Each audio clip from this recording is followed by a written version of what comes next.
तीन दिवस पूर्व महात्मा राष्ट्रपिता ज्योतिराव फुले की जयंती थी। शायद आप लोगों में से कम लोगों को पता हो, जिनको पता है बहुत अच्छी बात है। हम अम्बेडकर की बात करते हैं, लेकिन अम्बेडकर की बात बिना ज्योतिराव फुले की बात किए बगैर की जाए ये नाइंसाफी होगी। तो महात्मा ज्योतिराव फुले को याद करते हुए आप सबको सादर जय भीम। आज अम्बेडकर जयंती 14 अप्रैल को पूरे विश्व में मनाई जाती है। विश्व की सबसे बड़ी मनाई जाने वाली जयंती में आप लोग शरीक हैं, इस बात का आपको तहे दिल से शुक्रिया। अम्बेडकर ये नाम जहन में आते ही एक अलग सी ऊर्जा का प्रवाह शरीर में दौड़ उठता है। अम्बेडकर आखिर कौन थे? ये सिर्फ एक समाज तक सीमित रह गया है, जिसको बाहर फैलाने की जरूरत आन पड़ती है। बाकी जो समाज का तबका है उसको गलत राह पर गलत नॉलेज देकर, गलत समझाकर, गलत बुझाकर उनको समाज से तोड़कर दूर ले जाया गया। उसको काफी आवश्यक है कि वो समाज अम्बेडकर को जाने, अम्बेडकर को समझे। अम्बेडकर वो आदमी है जिनकी वजह से भारत की अर्थव्यवस्था चल रही है।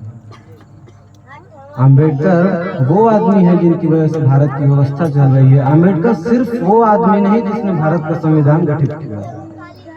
अम्बेडकर को सिर्फ यहीं तक सीमित करना हमारी सबसे बड़ी भूल और सबसे बड़ी बेवकूफ़ी होगी। अम्बेडकर को पूर्ण रूप से जानना हमारे लिए बहुत अहम कार्य है, क्योंकि क्रांति की शुरुआत वहीं से होगी जब हम अम्बेडकर को जानेंगे।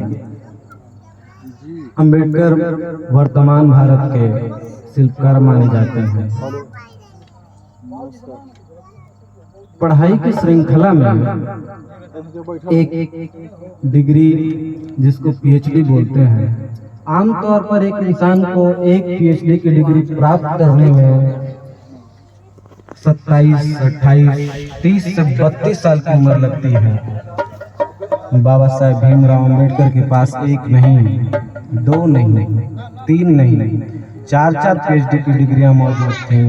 वो भी कोलंबिया यूनिवर्सिटी से, लंदन स्कूल ऑफ इकोनॉमिक्स से।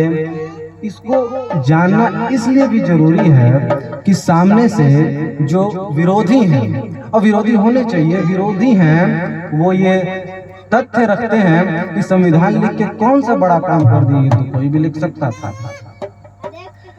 तो इसका जवाब हमारे समाज के 50 से 60% लोगों के पास नहीं होता, क्योंकि जानकारी का अभाव है। अम्बेडकर के बारे में तो छोड़िए, अम्बेडकर के द्वारा लिखी गई किताबों का सिर्फ पढ़ लीजिए, आपके अंदर का सारा वहम दूर हो जाएगा। बाबा साहेब भीमराव अम्बेडकर ने अपने जीवन में 32 किताबें लिखी, जिनमें से 22 पूर्णतः पूरी हुई, 10 कुछ अधूरी रह गई। हालांकि वो मार्केट में अभी अवेलेबल है। आज सब लोग यहाँ उपस्थित हुए। बाबा साहेब अम्बेडकर के फोटो पे माल्यार्पण हुआ, मोमबत्ती जलाई गई, बाबा साहेब को याद किया गया।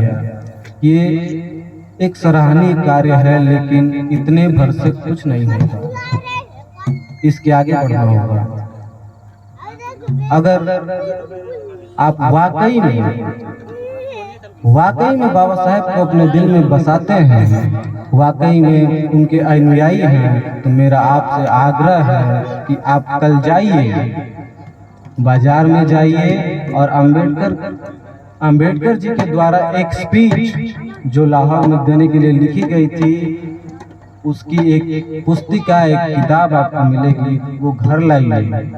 मैं नहीं कहता हूँ कि उसको पढ़िए, लेकिन वो आपके पास पड़ी रहेगी। महीना, 2 महीना, साल, 1.5 साल, 2 साल, कभी भी आपको मौका मिलेगा तो आपके पास ये अपॉर्चुनिटी होगी कि उस किताब को पढ़ें। बुक का नाम है एनिहिलेशन ऑफ कास्ट, जिसको हिंदी में जाति का विनाश कहते हैं।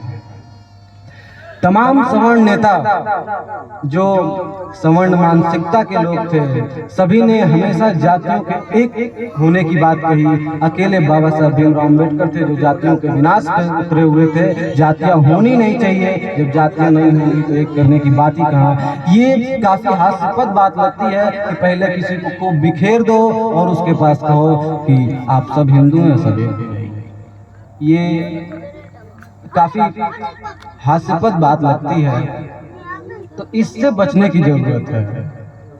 बाबा साहेब भीमराव अम्बेडकर एक ऐसे व्यक्ति हुए जो तमाम ऐशो आराम की जिंदगी छोड़कर आपकी कठिनाइयों भरी जिंदगी, पूर्ण रूप से दूषित हो चुकी जिंदगी, जिसको शायद की जिंदगी नहीं कहते हैं, उसके लिए अपना सारा जीवन समर्पित कर दिया।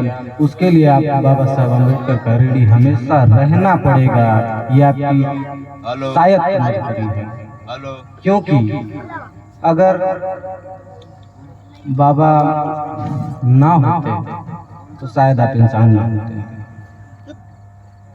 खाली बनावट की वजह से किसी को इंसान कहना उचित नहीं लगता, मुझे तो नहीं लगता। बाकी सन 1891 में जन्मे डॉक्टर बाबा साहेब भीमराव अम्बेडकर। दरअसल अम्बेडकर का जब जन्म हुआ तो इनका नाम भीमराव रखा गया,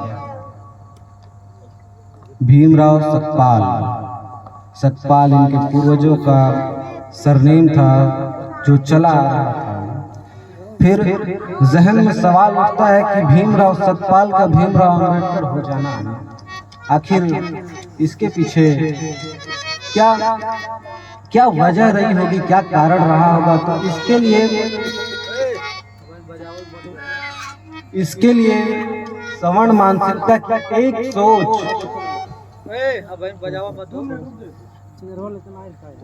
अम्बेडकर नाम पढ़ने के पीछे सवर्ण मानसिकता की एक सोच सामने आती है कि वो तो उनके एक टीचर थे, गुरु थे, जिनको अम्बेडकर के ऊपर काफी दया आई, काफी संवेदना हुई उनके साथ, और इसलिए उन्होंने अपना नाम अम्बेडकर भीमराव को दे दिया, जिसकी वजह से बाबा साहेब का नाम भीमराव अम्बेडकर पड़ा। शायद आप लोगों के भी WhatsApp group, Facebook group, Instagram या किसी माध्यमों से आप तक ये जानकारी पहुंची होगी, जो जानकारी बिल्कुल गलत है।